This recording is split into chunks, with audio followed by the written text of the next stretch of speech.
সন্ন্যাস হচ্ছে কি করবে, নিত্যকর্ম নৈতিক কর্ম করবে, ফলের আশা না করে, তো কাম্য কর্মটাকে পুরো ত্যাগ করবে। ঠিক আছে, এটা হলো সন্ন্যাস।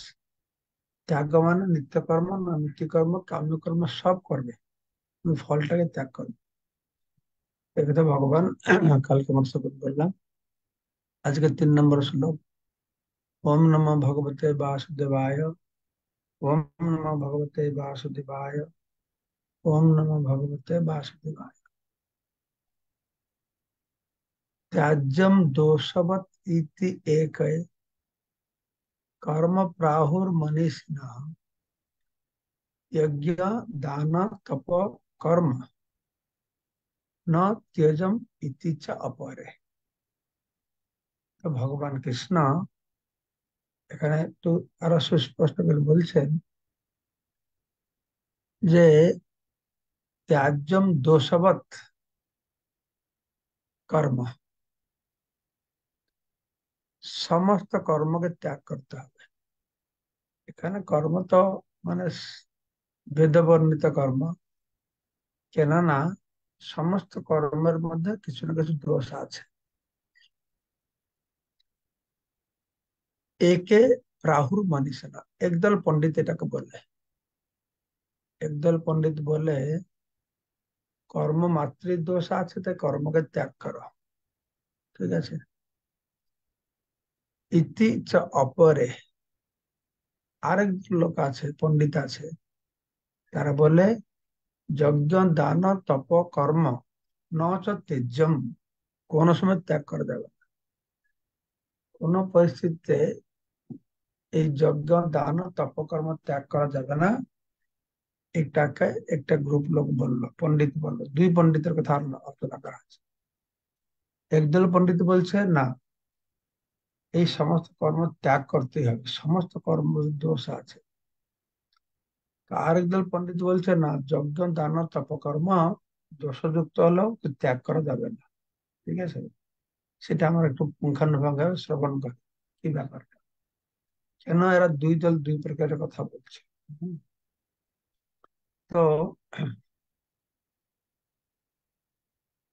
তো এই শ্লোকে ভগবান ত্যাগের কথা বর্ণনা করছে।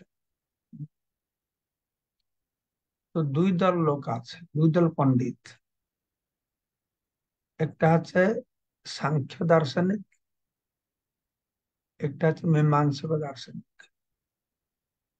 সাংখ্য দর্শন আছে কপিল, মীমাংসক আছে জৈমিনী।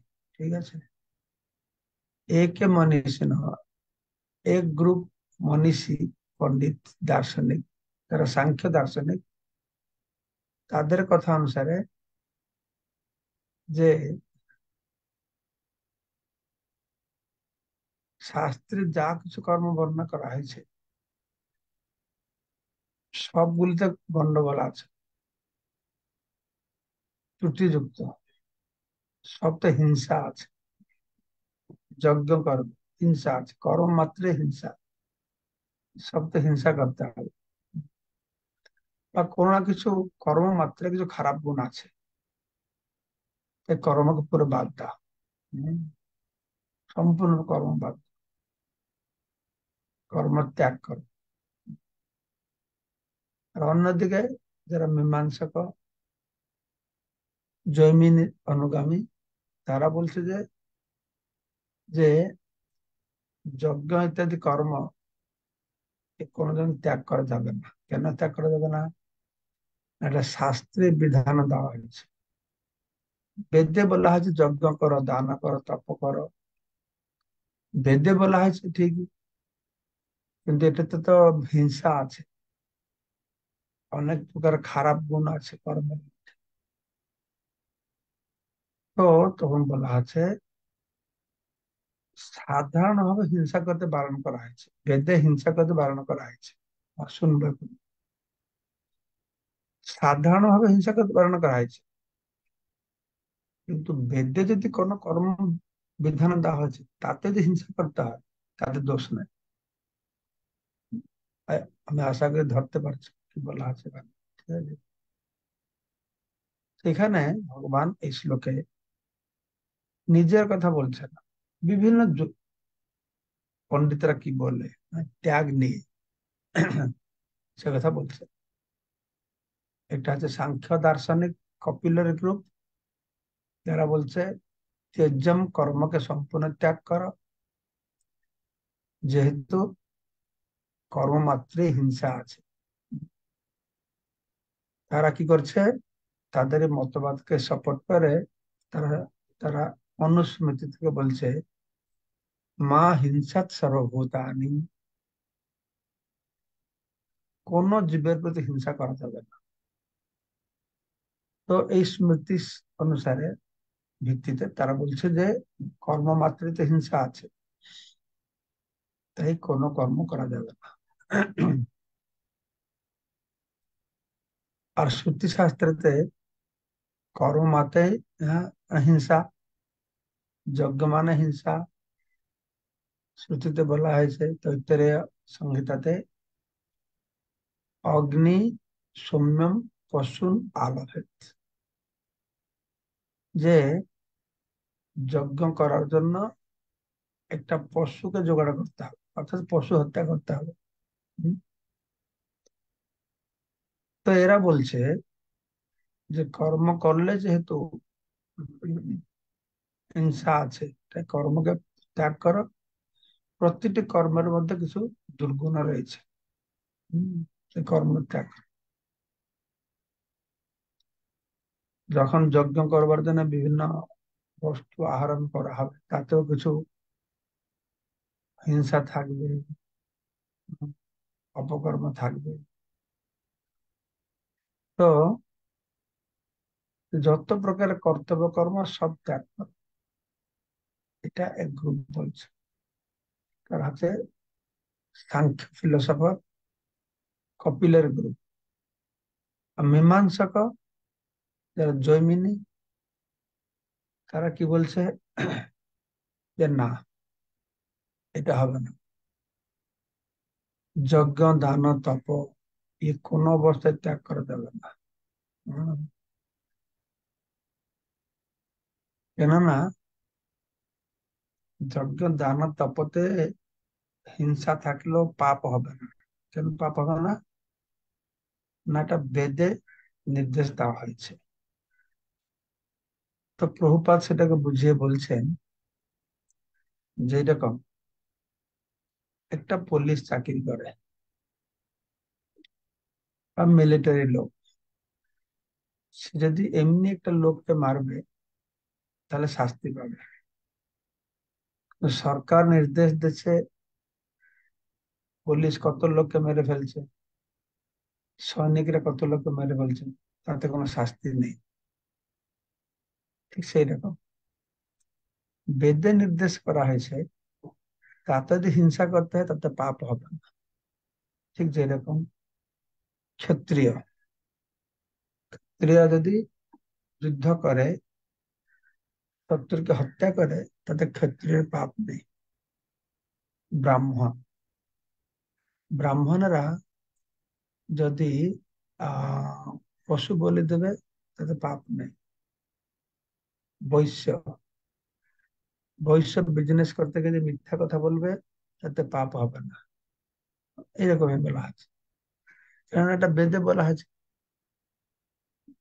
তার প্রেসক্রাইবড ডিউটি। হ্যাঁ,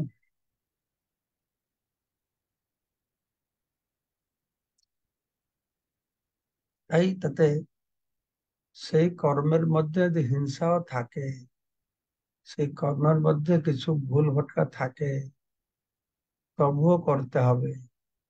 কেন? এটা বেদ বিহিত, বেদ নির্দেশিত। বেদ নির্দেশিত কর্মের মধ্যে হিংসা বা ভুল ভটকা থাকলেও সেটা করতে হবে।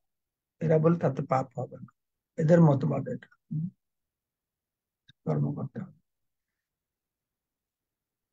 এরা বলে বেদে যে হিংসা না করতে বলা হয়েছে, সেটা আমাদের জেনারেল সাধারণ জীবনে আমরা হিংসা করবো না। কিন্তু বেদ বিহিত কর্ম করতে হয় বা যজ্ঞ ইত্যাদি করতে হলে হিংসা করতে হয়, এটা করতে হয়। যজ্ঞ ছাড়া অন্য কোথায় হিংসা করা হয় তাহলে এটা পাপ, যজ্ঞের জন্য হিংসা করলে পাপ হবে না। এটা এদের মতবাদ। ঠিক আছে। তো এখন তারপরে বিভিন্ন পণ্ডিতরা কি কথা বলে সেটা বলার পরে 4 নম্বর শ্লোকে ভগবান বলছেন, নিশ্চয়ং শৃণু মে তত্র ত্যাগে ভরত সত্যম, ত্যাগ হি পুরুষস্যব ত্রিবিধ সম্প্রকৃতিত। তো এখানে ভগবান তার নিজের মত দিচ্ছেন। ঠিক আছে। শৃণু মে, নিশ্চয়ং শৃণু মে তত্র। হুম। তো এখন শৃণু মে মানে আমার কথা শোন, আমার মত শোন। এই ভরত শ্রেষ্ঠ, এই ত্যাগ সম্পর্কে আমার মতটি কি, না ত্যাগ হি ত্রিবিধ সম্প্রকৃতিত। ত্যাগকে 3 ভাগে বিভক্ত করা হয়েছে, 3 প্রকারের ত্যাগ। ঠিক আছে। তো এইভাবে ভগবান নিজের মত দিচ্ছেন। বিভিন্ন পণ্ডিতরা যে বিভিন্ন কথা বলে, সন্ন্যাস, রিনাউন্সিয়েশন, ত্যাগ হচ্ছে ডিট্যাচমেন্ট। হ্যাঁ। তো ভগবান আমার মত শুনে, তো ভগবান কি করলেন, এই ত্যাগকে 3 ভাগে বিভক্ত করলেন, সাত্বিক ত্যাগ, রাজসিক আর তামসিক। হুম। তো সপ্তম শ্লোক থেকে আমরা শ্রবণ করব কিভাবে, যেরকম আগে আমরা শুনেছি যজ্ঞ, তপস্যা, দান, সত্যগুণে, রজগুণে, তমগুণে। তো এই ত্যাগটাও সত্যগুণ, রজগুণ, তমগুণের কথা ভগবান বলছেন। তামসিক ত্যাগ কি, রাজসিক ত্যাগ কি, সাত্বিক ত্যাগ কি, এটা আমরা শ্রবণ করব। ভগবানের এই সম্পর্কে মতটা কি,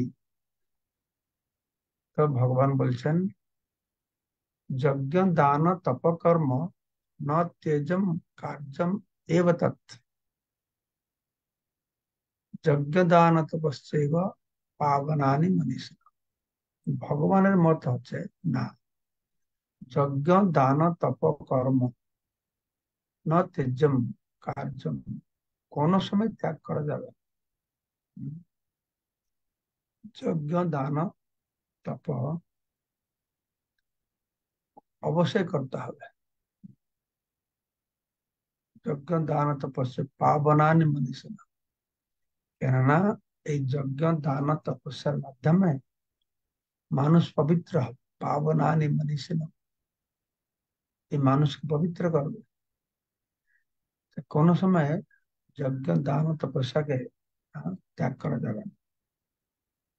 আগে বিভিন্ন পণ্ডিতরা কি বলছে আমরা শুনলাম, এখন ভগবান কি বলছেন সেটা আমরা শ্রবণ করব। তো ভগবান বলছেন না, কোনো সময় ত্যাগ করা যাবে না। তো ভগবান কথা অনুসারে আগে আমরা শুনেছিলাম নিত্য কর্ম, নৈমিত্তিক কর্ম, কাম্য কর্মকে ত্যাগ করবে। ভগবান বলছেন না, কাম্য কর্মকে ত্যাগ করবে। যদি তারা সাত্বিক হবে, সাত্বিক কাম্যকর্মকে ত্যাগ করবে না। শুধু কি করবে, ফলের আশা করো। শ্লোকে সেটা বর্ণনা করে বলা হচ্ছে যে যজ্ঞ, তপস্যা, দান অবশ্যই করতে হবে। তার কারণ কেন, না এর মাধ্যমে মানুষ শুদ্ধ পবিত্র হবে। অর্থাৎ এটা হচ্ছে অধিকার অনুসারে। প্রথমে তো মানুষ বলা হচ্ছে কর্ম করতেই হবে, তোমার কর্ম ত্যাগ করবার অধিকার নেই।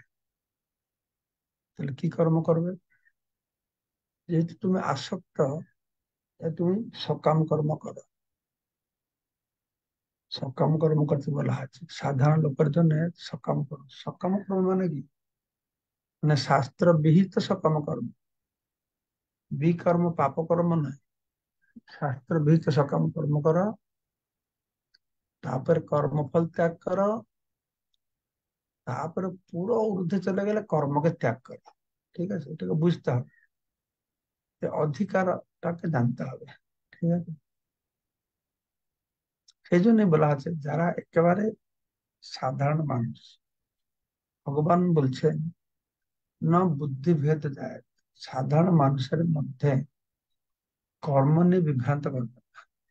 তাকে সমস্ত কর্মে নিয়োজিত রাখবে, সে যেটাই করছে করুক, শাস্ত্র নিয়ম অনুসার করুক। কেননা তার মাধ্যমে তারা শুদ্ধ হবে, পবিত্র হবে, যজ্ঞের মাধ্যমে তারা শুদ্ধ হবে, পবিত্র হবে, দানের মাধ্যমে পবিত্র হবে। সেই জন্য তাদেরকে এগুলি সব করতে দেওয়া ভালো। আগে আমরা তো শ্রবণ করেছি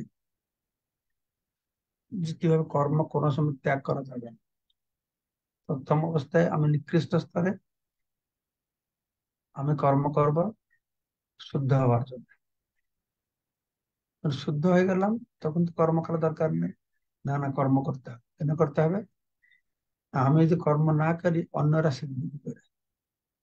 আমার দরকার নেই কর্ম করা, আমরা দ্বিতীয় অধ্যায় শুনেছি এ ব্যাপারে। কিন্তু অন্যকে শেখাবার জন্য আমাকে কর্ম করতে হবে।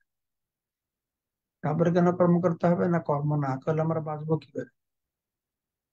এই জন্য কর্ম কোনো সময় ত্যাগ করা যাবে না। কর্ম করেও তুমি কর্ম মার্গ হোক, জ্ঞান মার্গ হোক, ধ্যান মার্গ বা ভক্তি হোক, সবের মধ্যে কর্ম থাকে। তো কর্মের প্রকরণটা আমাকে জানতে হবে। ঠিক আছে, আহ, কর্মটা কিরকম করতে হবে। তো প্রভুপাদ বলছেন যে মানুষ সমাজের উন্নতির জন্য যোগীরা কর্ম করে। হুম, বিভিন্ন প্রকারের শুদ্ধিকরণের ব্যবস্থা আছে, যজ্ঞের ব্যবস্থা আছে, বিবাহ। হুম, বিবাহ তো হচ্ছে এক প্রকার যজ্ঞ, বিবাহটা একটা যজ্ঞ বলে বিবাহ যজ্ঞ। তো যে সন্ন্যাসী, সে তো সন্ন্যাসী নিয়ে নিয়েছে, তার তো পারিবারিক জীবন নাই। হুম, তাহলে তার কাজ কি? সে কি মানুষকে বিবাহ করতে উৎসাহিত করবে? বিবাহতে গিয়ে যাবে, বসবে? হ্যাঁ। তো ভগবান কৃষ্ণ বলছেন যাহা সন্ন্যাস হলেও সাধারণ মানুষকে এই বিবাহ যজ্ঞের দ্বারা শুদ্ধ পবিত্রতার জন্য উৎসাহিত করবে। যে কোনো প্রকারের যজ্ঞ মানুষের কল্যাণ করবে, সমাজের কল্যাণ করবে, সে সন্ন্যাস হলেও মানুষকে উৎসাহিত করবে। কেননা বিবাহ যজ্ঞের দ্বারা সমাজের কল্যাণ হবে। কি কল্যাণ হবে? যদি বিবাহ যজ্ঞ না থাকে তাহলে মানুষ কি করবে? পশুর মতন স্বামী স্ত্রী মিলন হবে। তো বিবাহ যজ্ঞের দ্বারা কি হবে? মানুষ জীবন নিয়ন্ত্রিত হবে, তার মন নিয়ন্ত্রিত হবে, তাই না? তার শান্তিতে থেকে স্বামী স্ত্রী ছেলে মেয়ে নিয়ে তারা ভক্তিমূলক জীবনযাপন করতে পারে। যদি বিবাহ যোগ্য না থাকে তো পশুর মতন থাকে, তাই না? যেন বলছেন সে সন্ন্যাস হলেও সমাজকে শৃঙ্খলিত করবার জন্য বিবাহ যজ্ঞকে ইন্ট্রোডিউস করবে। হুম। সেটা বলছেন যে সন্ন্যাস হলেও সে মানুষকে এইসব বিয়ে টিয়ে কেন করবে, এই সংসার বন্ধন, এই মায়া, এর ভিতরে ঢুকবে না, এই যে কথা বলবেন সাধারণ মানুষকে এরকম বলবেন। হ্যাঁ, অজ্ঞ হচ্ছে কর্ম, যারা অজ্ঞ, যারা কর্মের প্রতি আসক্ত, তাদেরকে এই অপোজিট কথা বলবে না। হ্যাঁ, তাদের মতো উৎসাহ, হ্যাঁ হ্যাঁ তুমি বিবাহ করো, সংসার করো। কেন? আর তাতে তাদের জীবন নিয়ন্ত্রিত হবে, বিশৃঙ্খলিত হবে না। তারা সুন্দরভাবে গৃহে থেকে তারা হরিভজন করত। সন্ন্যাসী কখন স্ত্রী সঙ্গ করবে না। হুম।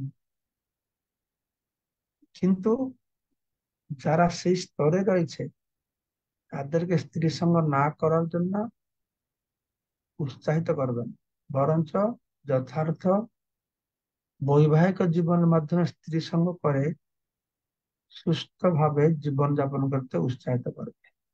ঠিক আছে। তো এটা যে প্রভুপাদের কথা, তো প্রভুপাদ বলছেন এই সমস্ত কিছু যজ্ঞ, এটা আমাদের কি করছে না, ভগবান কাছে আস্তে আস্তে আস্তে উপরে উঠাচ্ছে। বিবাহ, শ্রাদ্ধ, এগুলো তো কর্মকাণ্ড।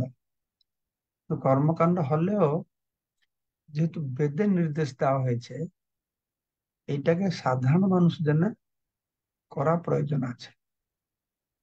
সাধারণ মানুষকে নিরুৎসাহিত করা ঠিক নয়।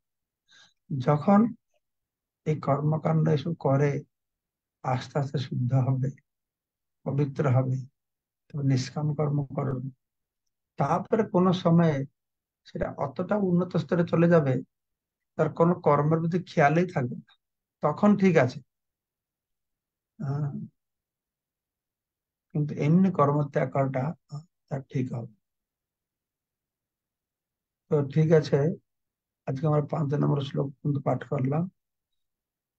তো কালকে আমরা শ্রবণ করবো 6 নম্বর শ্লোক, যেখানে ভগবান বলছেন যে কর্মটি করা যাবে, কর্ম সবসময় করতে হবে। ভগবান বলছে কর্ম কোনো সময় ত্যাগ করা যাবে না, কিন্তু কি করতে হবে, যে আসক্তিটাকে ত্যাগ করতে হবে। বা যেটা আমার 3য় অধ্যায় শুনেছিলাম, সে একই কথা রিপিট করা হয়েছে।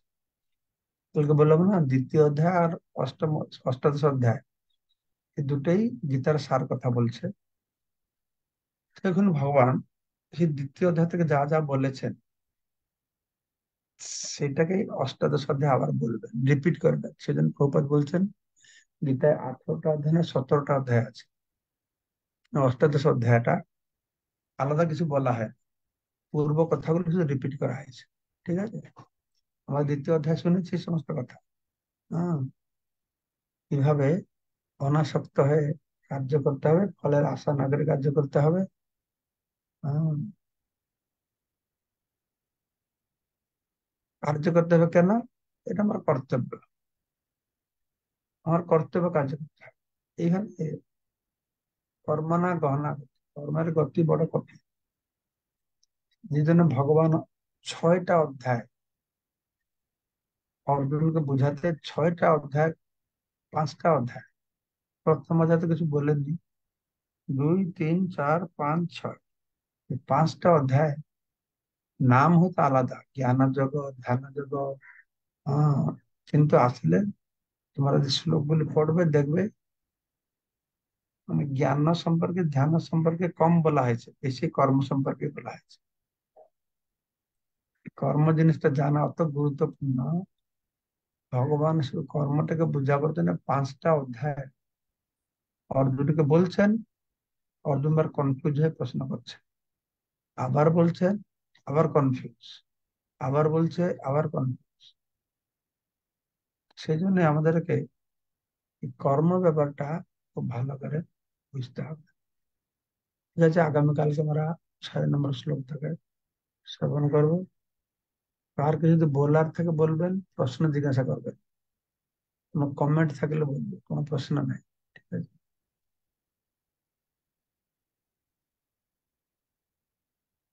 কিছু বলবার আছে?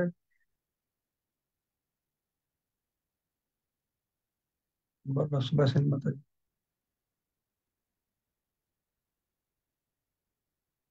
হরে কৃষ্ণ। দণ্ডবাদ প্রণাম মহারাজ, আপনার শ্রী চরণে। উম, আপনার অনেক অনেক ধন্যবাদ এই সুন্দর ক্লাসের জন্য। এত কষ্টের মধ্যে যে আপনি ক্লাস করছেন, কষ্ট নিয়ে আমাদের, আহ, উম, সেজন্য অনেক ধন্যবাদ মহারাজ। এখানে ভগবান বলেছেন যে বেদ হচ্ছে ভগবান প্রদত্ত নীতি বিশেষ। এই বেদটা তো বেদ মাতার মাধ্যমে দিয়েছেন। এই বেদ গায়ত্রী মাতাই থেকেই তো বেদ আসছে। আর এখানে এই শ্লোকটায় যেটা বলছেন যে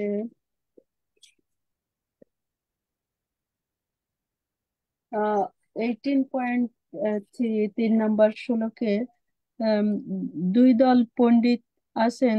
একজন হলো সর্ব কর্মকাণ্ড ত্যাগ করতে বলেছেন, যে সব কর্মের মধ্যে দোষ আছে, এজন্য ত্যাগ করতে বলেছেন।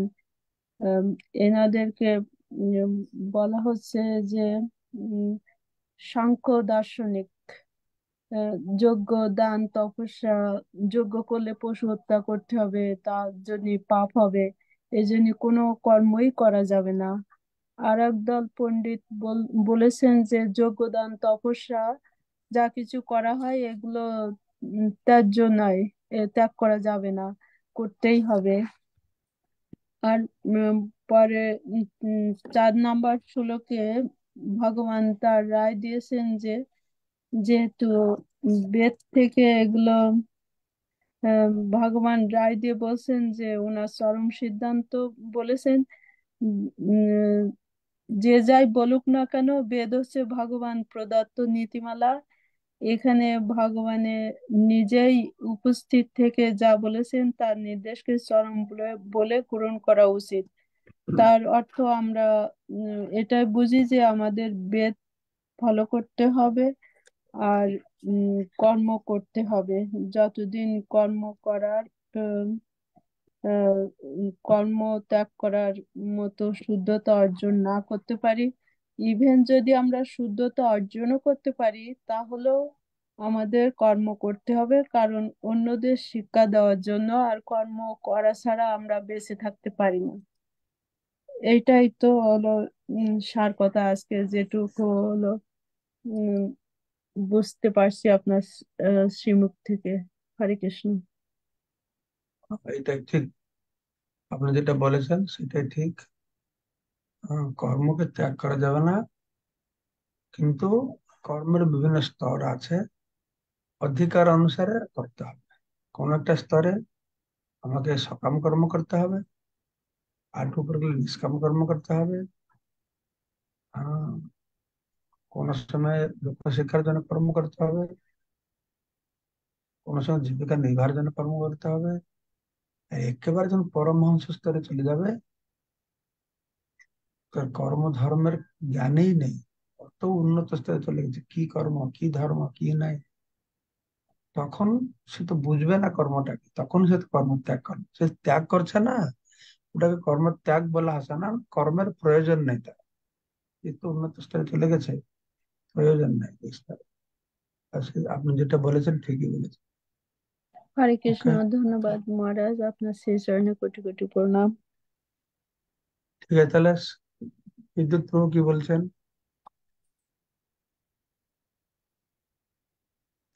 হরে কৃষ্ণ, ধন্যবাদ, প্রণাম মহারাজ, আপনার চরণে। খুব সুন্দর ক্লাস দিয়েছেন মহারাজ। 5 নম্বর শ্লোকে যজ্ঞ, দান ও তপস্যা বলা হচ্ছে। আমরা আমি সহজে যেটা বুঝলাম আপনার ইয়ে আলোচনা থেকে, কলিযুগের জন্য আমরা বিভিন্ন প্রকার যজ্ঞ করছি। আমরা বিশেষ করে যারা ভক্ত তারা মূলত দুটো ইয়ের উপরে জোর দেব: জপ যজ্ঞ এবং সংকীর্তন যজ্ঞ। আর দান সম্পর্কে তো আমরা জেনেছি, সাত্বিক, রাজসিক, তামসিক দান আছে, মোটামুটি বুঝতে পারলাম। কিন্তু তপস্যা, আমরা যে ভগবত ভক্তি করছি, কৃষ্ণ ভক্তি যেভাবে করছি আচার্য গুরুবৃন্দের নির্দেশনায়, এটাকেই আমরা তপস্যা বলে মেনে নিচ্ছি নাকি? আর আমরা ভক্তি যোগ জীবন যাপন করছি, আমাদের ব্যাপারটা একটু আলাদা, বুঝতে পেরেছেন? আচ্ছা। এখানে সাধারণ মানুষেরা যে করে, আহ, আমাদের তো সবকিছু কৃষ্ণ কেন্দ্রিক। আমাদের জপ, আমাদের দান, আমাদের তপস্যা, যারা ভক্তি করছে তাদের তো সবকিছু কৃষ্ণকে দিয়ে। এখানে সাধারণ মানুষের জন্য শিক্ষা দেওয়া হয়েছে। এটা নয় যে আচ্ছা। আমার আবার ফিরে গিয়ে আবার সেই যজ্ঞ টজ্ঞ করবো। আমার যজ্ঞ করেছে, আমাদের যজ্ঞটা যেটা বললেন আপনি, জপ যজ্ঞ, সংকীর্তন যজ্ঞ, হ্যাঁ, ঠিক হ্যাঁ, আছে, হ্যাঁ, হ্যাঁ, হ্যাঁ। এইভাবে। আচ্ছা, ঠিক আছে। ঠিক আছে, তাহলে সবাইকে অশেষ ধন্যবাদ হরে আজকে কৃষ্ণ। গীতামৃত অনুষ্ঠানে যোগদান করবার জন্য। বাঞ্ছা কল্পতরুভ্যশ্চ वाञ्छाकल्पतरुभ्यश्च च कृपा পতিতানাং सिन्धुभ्येव পাবনেভ্যো বৈষ্ণবেভ্যো पतितानां নমো पावनेभ्यो নমো নমঃ। वैष्णवेभ्यो শ্রী नमो শ্রীমন্ত नमः। শ্রী মহারাজ কি জয়। जय अनंत